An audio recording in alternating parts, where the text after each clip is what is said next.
Oke, Bismillahirrahmanirrahim. Assalamualaikum warahmatullahi wabarakatuh.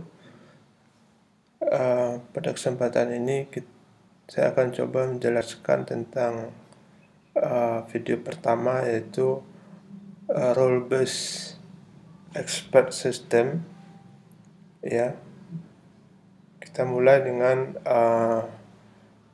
penjelasan mengenai artificial intelligence, di mana artificial intelligence itu berbicara mengenai bagaimana sebuah mesin itu bisa meniru manusia gitu. Dia bisa berpikir seperti manusia, bisa mengerjakan tugas seperti belajar, ya, memberi solusi, merencanakan, dan mengidentifikasi masalah. Nah, mesin artificial intelligence sendiri itu merupakan teknik yang memungkinkan komputer untuk meniru tingkah laku manusia. Kemudian kita kenal juga ada machine learning.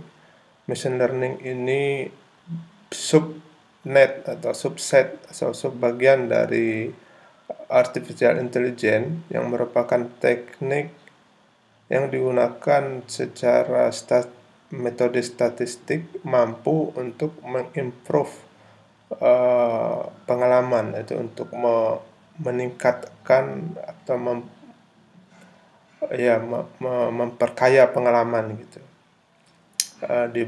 Kemudian ada deep learning. Ya, deep learning ini sebagian kecilnya lagi, bagian terdalamnya dari machine learning, ya, yang mana dia membuat komputasi multi-layer neural network dapat dilakukan. Nah, kemudian di sini kita lihat artificial intelligence itu memiliki beberapa cabang ilmu komputer. Ya, ada machine learning, ya, natural language processing, expert system, computer vision, speech planning, robotic. Jadi expert system itu dia merupakan salah satu, ya, bagian dari artificial intelligence. Kemudian tipe artificial intelligence itu ada yang narrow, general, dan super. Ini berdasarkan kemampuan atau ability-nya. Kalau berdasarkan fungsi itu reactive machine, limited memory, theory of mind, self-awareness. Nah, narrow itu, ya, yang itu hanya dapat melakukan satu tugas yang dikhususkan untuk dia saja. Kalau yang general artificial intelligence itu dia sudah bisa melakukan tugas seperti manusia. Nah, kalau yang intelligent itu lebih intelek daripada manusia. Nah, kemudian tipe yang berdasarkan fungsi tadi ada 4 tadi kan. Yang reaktif dia basic, ya, basic, ya, kemudian mesti basic, kemudian melakukan tugas pada area tertentu, ya. Kemudian ini yang limit memory, dia hanya melakukan, dia sudah ada memorinya, ya, sudah ada tugas, sudah ada memori sebelumnya yang tersimpan, dan dia bisa melakukan tugas berdasarkan pengalaman yang sebelumnya. Kemudian theory of mind, dia mengerti maksud dari emosi dan emosi manusia, ya, dia bisa meniru manusia sampai ke tahap emosi manusia gitu. Kemudian self awareness, ini dia sudah super intelligent, ya, mesin yang sudah punya memutuskan sendiri dan menganalisa sendiri permasalahan yang dihadapinya. Itu tentang artificial intelligence. Kemudian ini penjelasan tentang expert system. Expert system itu ya sistem pakar. Itu kita akan bicara mengenai knowledge, kemudian role of knowledge, kemudian struktur dari expert system, karakteristik expert system, forward chaining, conflict resolution. Nah, knowledge ini dia merupakan pengetahuan dasar yang dimiliki oleh pakar ya. Kalau ini konsennya, fokusnya di sini adalah yang pengetahuan yang dimiliki oleh orang-orang yang expert gitu. Nah, nanti diterjemahkan menjadi sebuah set of rule ya. Set of rule di sini set of rule yang terdiri dari if dan then ya. Jadi tidak semua pengetahuan itu bisa diinput ke dalam menjadi fakta database ya, yang sudah ada rule-nya ya, if then, karena komputer hanya bisa berpikir secara logik ya. Maka kita butuh operator if dan then. Kemudian ini beberapa operator ya, if then, or, and ya, yang bisa digunakan untuk memperkaya rule. Kemudian kita juga bisa menggunakan operator numerik ya, seperti lebih kurang, kurang dari, sama dengan gitu. Nah, rule itu tidak hanya terdiri dari relasi if then, juga bisa berupa rekomendasi if, and then. Nah, jika kondisi ini dan jika ini maka rekomendasinya ini gitu.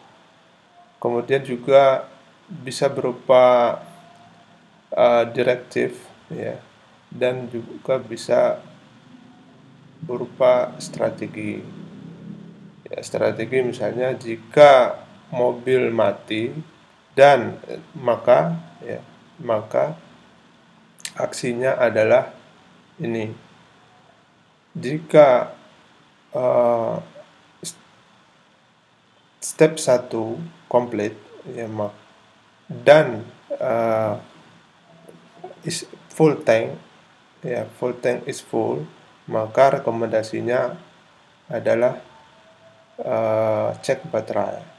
Step 2 komplit. Nah, begitu seterusnya. Ini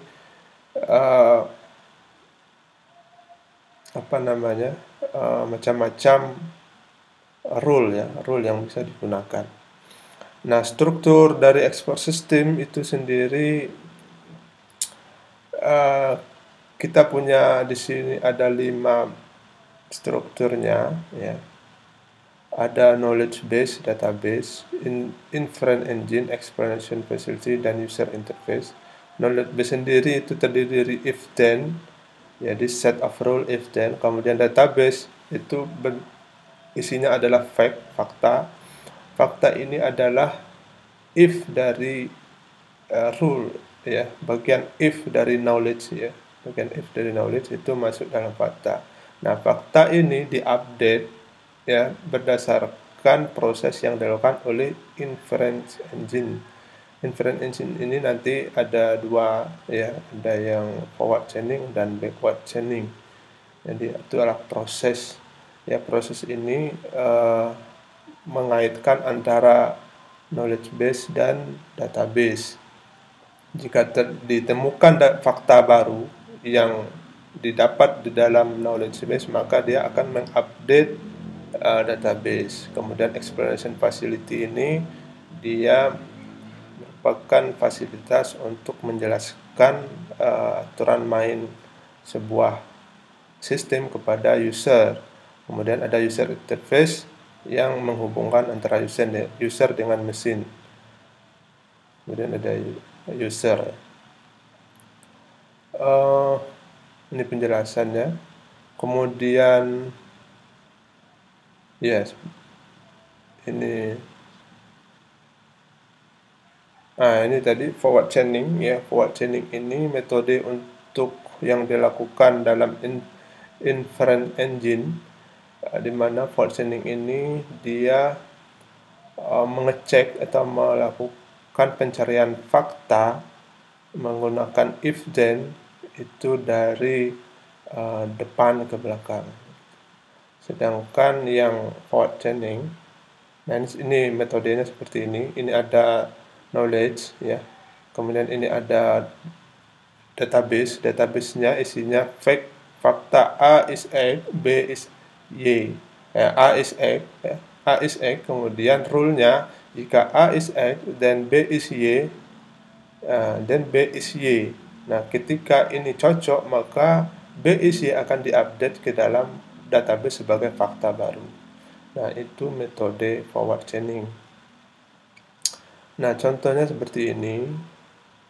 Ya, untuk mengeksekusi semua rule ini ya, ini tidak bisa langsung dari rule 1 karena Y dan Z itu belum diketahui. Yang diketahui adalah A, B, C, dan E. Maka kita perlu mengeksekusi dari sini. Jika A is true dan Y X is true, nah karena X sudah true, maka kita bisa mengeksekusi rule kedua. Jika X is true, maka B true, E true, dan Y true. Nah, kalau ini sudah diketahui Y is true, maka Y rule ke-1 itu bisa dieksekusi. Nah, strukturnya seperti ini. Itu penjelasan mengenai